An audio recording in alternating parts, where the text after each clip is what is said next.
ತುಮಲ್ ಚುನಾವಣೆ ಬಹಳಷ್ಟು ಕುತೂಹಲ ಕೇಳಿಸಿತ್ತು. ಪಾವಗಡದ ವೆಂಕಟೇಶ್ ಅವರು ಅಧ್ಯಕ್ಷರಾಗಿ ಆಯ್ಕೆ ಆಗಿರುವಂಥ ಅವ್ರು ನಮ್ಮ ಜೊತೆ ಇದ್ದಾರೆ, ಮಾತಾಡಿಸ್ತಾ ಹೋಗೋಣ. ಮೊದಲಿಗೆ ಅಭಿನಂದನೆ. ನಮ್ಮ ಜಿಲ್ಲೆಯ ಎಲ್ಲ ಏನು ನಿರ್ದೇಶಕರು ಎಲೆಕ್ಷನಲ್ಲಿ ಗೆದ್ದು ಬಂದಂಥ ಎಲ್ಲ ನಿರ್ದೇಶಕರಿಗೂ, ಹಾಲು ಒಕ್ಕೂಟದಲ್ಲಿ ಕೆಲಸ ಮಾಡೋ ಎಲ್ಲ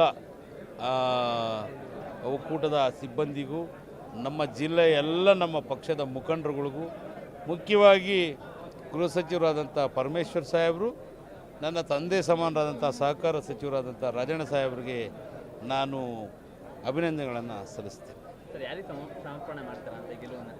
ಈ ಗೆಲುವು ನಮ್ಮ ಜಿಲ್ಲೆಯ ಇಬ್ಬರು ನಾಯಕರು, ಎರಡು ಕಣ್ಣಿದ್ದಂಗೆ ಅವರು, ರಾಜಣ್ಣ ಸಾಹೇಬರು ಪರಮೇಶ್ವರ್ ಸಾಹೇಬ್ರಿಗೆ ಸಲ್ಲಿಸ್ತೀನಿ.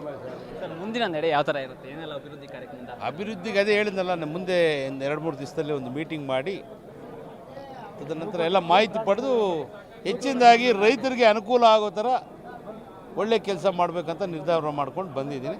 ಆ ರೀತಿ ಕೆಲಸ ಮಾಡ್ತೀನಿ. ಹಾಲು ಉತ್ಪಾದಕರಿಗೆ ಬೆಂಬಲ ಬೆಲೆ ಸಿಕ್ಕಿಲ್ಲ ಅಂತ ಸಾಕಷ್ಟು ಹೋರಾಟ ಆಗ್ತಿದೆ. ಮಾಹಿತಿ ತಗೊಂಡು ಒಂದು ಮೀಟಿಂಗ್ ಮಾಡಿ ಮಾಹಿತಿ ತಗೊಂಡು ತಿಳಿಸ್ತೀನಿ ತಮ್ಮ. ನೋಡೋದ್ರಲ್ಲ, ಇಷ್ಟು ವೆಂಕಟೇಶ್ ಅವರ ಮಾತಾಗಿತ್ತು. ಕ್ಯಾಮ್ರಾ ಪರ್ಸನ್ ಸಂಜಯ್ ಜೊತೆ ದೀಪಕ್, ಪ್ರಜಾಶಕ್ತಿ ಟಿವಿ, ತುಮಕೂರು.